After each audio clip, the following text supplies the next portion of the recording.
Hi നമസ്കാരം. Market പൾസിൻ്റെ മറ്റൊരു pre market റിപ്പോർട്ടിലേക്ക് എല്ലാവർക്കും സ്വാഗതം. മാർക്കറ്റിലെ ഇന്നൊരു എക്സ്പയറി ഡേ ആണ്. നിഫ്റ്റിയുടെ എക്സ്പയറി ആണ്, മന്ത്ലി എക്സ്പയറി ആണ്. അപ്പോൾ മാർക്കറ്റിൽ ഓൾറെഡി ഒരു ചെറിയൊരു വോൾട്ടാലിറ്റി ഉണ്ട്. ആ വോൾട്ടാലിറ്റിയുടെ നെക്സ്റ്റ് ലെവൽ ഓഫ് മൂവ്മെൻറ്റിന് സാധ്യത എന്നുള്ളതേ ഉള്ളൂ. മാർക്കറ്റ് ഇന്നലെ ഓപ്പൺ ചെയ്യാൻ ഉദ്ദേശിച്ചിരുന്നത് ഫ്ലാറ്റ് ആയിട്ടുള്ള ഒരു ഓപ്പണിംഗ് ആണ്. അപ്പോൾ ഇന്ന് ഡേറ്റ എന്താണെന്ന് ചോദിച്ചു കഴിഞ്ഞാൽ പ്രത്യേകിച്ച് വലിയ ഡേറ്റാസ് ഒന്നുമില്ല. മാർക്കറ്റ് കാമായിട്ട് നിൽക്കുന്നു എന്നുള്ളതേ ഉള്ളൂ. മാർക്കറ്റിൽ ബാങ്ക് നിഫ്റ്റിയിൽ ഒരു ചെറിയൊരു നെഗറ്റിവിറ്റി,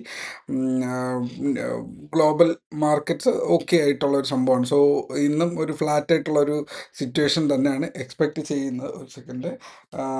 അപ്പോൾ ആ ഒരു എക്സ്പെക്റ്റേഷനിൽ തന്നെയാണ് നമ്മൾ ഇന്നും പോവുക. ഓപ്പൺ ചെയ്ത പ്രൈസിൽ നിന്ന് വലിയ മാറ്റങ്ങൾ ഇന്ന് ഇല്ല. ഇന്നലെ ക്ലോസ് ചെയ്തതിൽ നിന്ന് വലിയ മാറ്റങ്ങൾ ഇന്നില്ല. നമുക്ക് പെട്ടെന്ന് ചാർട്ടിലേക്ക് വരാം. ഡേറ്റാസ് കാര്യമായിട്ട് ഇല്ലാത്തതാണ് നമ്മൾ പെട്ടെന്ന് ചാർട്ടിലേക്ക് വരുന്നത്. ഓക്കെ, BSE എന്നുള്ളൊരു സ്റ്റോക്ക് സപ്പോർട്ടിലേക്ക് ഇന്നലെ സ്റ്റുഡൻസിന് പഠിപ്പിച്ചു കൊടുത്ത സ്റ്റോക്ക് ഇതാണ്. അപ്പോൾ ഓക്കെ, എൻ്റെ അനാലിസിസ് കണ്ടാൽ തന്നെ എനിക്ക് മനസ്സിലാവും. ജസ്റ്റ് സ്ക്രീൻ ഓൺ ചെയ്തപ്പോൾ പറഞ്ഞു എന്നുള്ളതേ ഉള്ളൂ.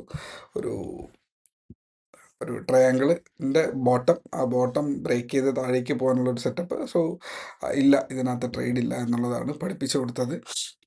ഓക്കെ, നമുക്ക് നിഫ്റ്റിയുടെ ചാർട്ടിലേക്ക് വരാം. നിഫ്റ്റിയുടെ ചാർട്ടിൽ ഓക്കെ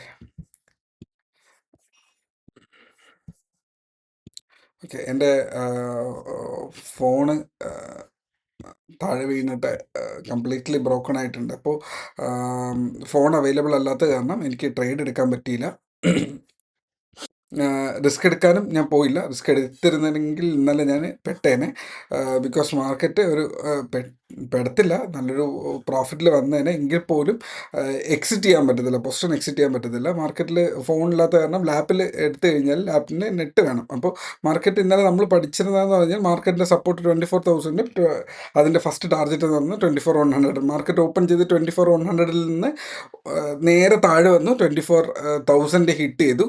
അപ്പോൾ റെസിസ്റ്റൻസിൽ നിന്ന് മാർക്കറ്റ് താഴെ വന്ന ആദ്യത്തെ ട്രേഡ് കിട്ടിയിരുന്നു. അതിനുശേഷം അതേ ക്യാൻഡിലിൽ തന്നെ തിരിച്ചു പോയൊരു ട്രേഡ് കൊണ്ടായിരുന്നു. സ്കാൽപ്പറിന് മാത്രം കിട്ടുന്ന ഒരു ട്രേഡാണ്. അതിനുശേഷം യഥാർത്ഥ ട്രേഡ് എന്ന് പറയുന്നത് മാർക്കറ്റ് റിവേഴ്സൽ ചെയ്ത ഈ ഒരു ട്രേഡ് SL ഇവിടെ കീപ്പ് ചെയ്തിട്ട് മാർക്കറ്റിന് ഒരു ട്രേഡ് ഉണ്ടായിരുന്നു. ടാർഗറ്റ്, ഫസ്റ്റ് ടാർഗറ്റ് 24,000, 23,960 വരെ ഞാൻ എന്നും പറയാറുണ്ട് അല്ലേ, അതായിരുന്നു അതിൻ്റെ ട്രേഡ് എന്ന് പറയുന്നത്. അതിനുശേഷം മാർക്കറ്റ് വീണ്ടും കൺസോൾട്ടേഷൻ ഫേസിലേക്ക് പോയി എന്നുള്ളതാണ്.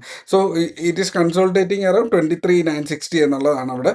അപ്പോൾ ഇന്ന് ഈ ബോക്സിൻ്റെ ഔട്ടർ ലെവലിലായിരിക്കും ഓപ്പൺ ചെയ്യുക. ഓപ്പൺ ചെയ്യുമ്പോൾ ഇത് റെസിസ്റ്റൻസ് ആയിട്ട് ആക്ട് ചെയ്യുകയും 24,000 റെസിസ്റ്റൻസ് ആയിട്ട് ആക്ട് ചെയ്യുകയും മേളിലേക്ക് കയറിയാൽ 24,20ക്ക് മേളിൽ 24,40 ചെറിയൊരു റെസിസ്റ്റൻസ് ആണ്. കാരണം ഈ ഒരു ലെവലിലെത്തുമ്പോൾ പ്രൈസിന് ഒരു ചെറിയൊരു പിടുത്തമുണ്ട്. ഇവിടെയൊക്കെ എത്തുമ്പോൾ 24,040ക്ക് മേളിൽ 24,100 to 120 വരെ ഇതിന് ഒരു ടാർഗറ്റ് നടക്കുന്നുണ്ട്. ഈ ഒരു ട്രേഡ് എന്ന് പറയുന്നത് അതാണ് സംഭവിച്ചത്. സോ ഇത് നിങ്ങൾക്ക് വാച്ച് ചെയ്യുക എന്നുള്ളതാണ് ആദ്യത്തെ ആ ഒരു മൊമെൻറ്റം. ഇൻ കേസ് ആ മൊമെൻറ്റത്തിന് മേളിൽ 120ക്ക് മേളിൽ കയറി കഴിഞ്ഞാൽ നമുക്ക് ഈ 240 ടാർഗറ്റ് കീപ്പ് ചെയ്യുക എന്നുള്ളതാണ്. സോ ഇതാണ് അതിൻ്റെ അടുത്ത രണ്ട് ട്രേഡിംഗ് സിറ്റുവേഷൻ എന്ന് പറയുന്നത്. താഴേക്ക് നോക്കിയാൽ ഈ ഒരു ലെവലിൽ നിന്നിട്ട് നമുക്ക് പിടിച്ചു നിൽക്കാൻ പറ്റുന്നില്ല എന്ന് തോന്നുവാണെങ്കിൽ 920ക്ക് താഴേക്ക്, ഇല്ലെങ്കിൽ ഒരു 940ക്ക് താഴേക്ക് വന്നു കഴിഞ്ഞാൽ 880 to 800 റേഞ്ച്, 820, 840 എത്തുമ്പോഴേക്കും ചിലപ്പോൾ ടാർഗറ്റ് അടിച്ചേക്കാം. ഇന്നലത്തെ പോലെ താഴേക്ക് വന്നിട്ടൊന്ന് പിടിച്ച് നിന്നേക്കാം. എന്നാലും ഞാൻ എക്സ്പെക്ട് ചെയ്യുന്നത് 23,800നും ഒരു 24,000 ഇടയിൽ മാർക്കറ്റ് എവിടെയെങ്കിലും നിൽക്കാനാണ്. സ്ലൈറ്റ്ലി നെഗറ്റീവ് ടു ഫ്ലാറ്റ് ആയിട്ടുള്ളൊരു ബയസിങ് ആണ് ഉള്ളത്. കറൻ്റ്ലി എൻ്റെ കയ്യിൽ ട്രേഡിംഗ് ഡിവൈസ് ഇല്ലാത്തത് കാരണം ഞാൻ എൻട്രി എടുക്കുന്നുണ്ടാവില്ല. ഇന്നലത്തെ അനാലിസിസ് കൃത്യമായിട്ട് പറഞ്ഞിരുന്നു. സ്റ്റുഡൻസ് ഗ്രൂപ്പിനകത്ത് കുറച്ച് പേര് ആ ട്രേഡ് എടുത്തിട്ടുണ്ടായിരുന്നു. നല്ല ഒരു മൊമെൻറ്റം അവർക്ക് ക്യാച്ച് ചെയ്യാനും പറ്റിയിട്ടുണ്ട്. ഏതൊരു ട്രേഡിനാണെങ്കിലും കൃത്യമായിട്ടുള്ള SL ആണ് ഒരു ആളെ പ്രൊഫഷണലി കീപ്പ് ചെയ്യുക. ആ SL കൃത്യമായിട്ട് കീപ്പ് ചെയ്യുക. എക്സ്പയറി ഒരു കുറച്ചുകൂടെ SL കുറച്ചുകൂടെ വൈഡ് ചെയ്ത് വെക്കേണ്ടി വരും. ശ്രദ്ധിച്ച് ട്രേഡ് ചെയ്യുക.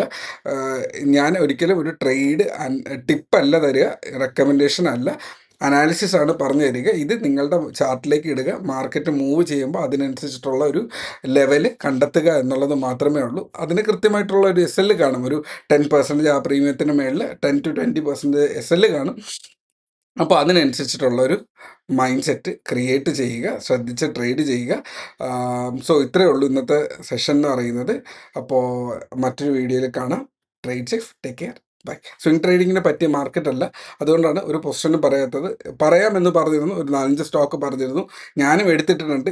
ഫോണ് കയ്യിലില്ലാത്ത കാരണം പൊസിഷൻ എന്ത് സംഭവിക്കുന്നതെന്ന് തന്നെ ലിറ്ററലി എനിക്ക് അറിയാൻ പറ്റുന്നില്ല ഇവിടെ. പിന്നെ മാർക്കറ്റ് ഫ്ലാറ്റാണ്, അതുകൊണ്ട് തന്നെ എൻ്റെ പോർട്ട്ഫോളിയോയിൽ 1-2% ഡൗൺ പോയാലോ അപ്പ് പോയാലോ കുഴപ്പമില്ല. കഴിഞ്ഞ വീക്കിലൊക്കെ അത്യാവശ്യം കുഴപ്പമില്ലാത്ത നല്ല ട്രേഡ്സ് കിട്ടിയിട്ടുണ്ട്. സോ അത് മാനേജ് ചെയ്യാൻ പറ്റുന്നതാണ്. അപ്പോൾ മാർക്കറ്റ് ഒന്ന് 24,240 മേളിൽ വരട്ടെ, എന്നിട്ട് നമുക്ക് പുതിയ സ്വിംഗ് ട്രേഡിങ്ങിനെ കുറിച്ച് ആലോചിക്കാം. 23,800 ബിലോ പോട്ട് നമുക്ക് എസ് എൽ ആയിട്ട് ഇല്ലെങ്കിൽ എക്സിറ്റ് ചെയ്യുന്നതിനെ കുറിച്ച് പ്ലാൻ ചെയ്യാം. അതുവരെ മാർക്കറ്റിന് ഫ്ലാറ്റ് ആയിട്ടുള്ള മൂവ്മെൻറ്റ്, സൈഡ് വേസ് മൂവ്മെൻറ്റിനെ വെറുതെ വാച്ച് ചെയ്യുക. ശ്രദ്ധിച്ച് ട്രേഡ് ചെയ്യുന്ന ഒരു വ്യക്തിക്ക് സ്കാൽപ്പിംഗ് മാത്രമേ അവിടെ അവൈലബിൾ ഉള്ളൂ. ശ്രദ്ധിച്ച് ട്രേഡ് ചെയ്യുക. Trade safe. Take care. By.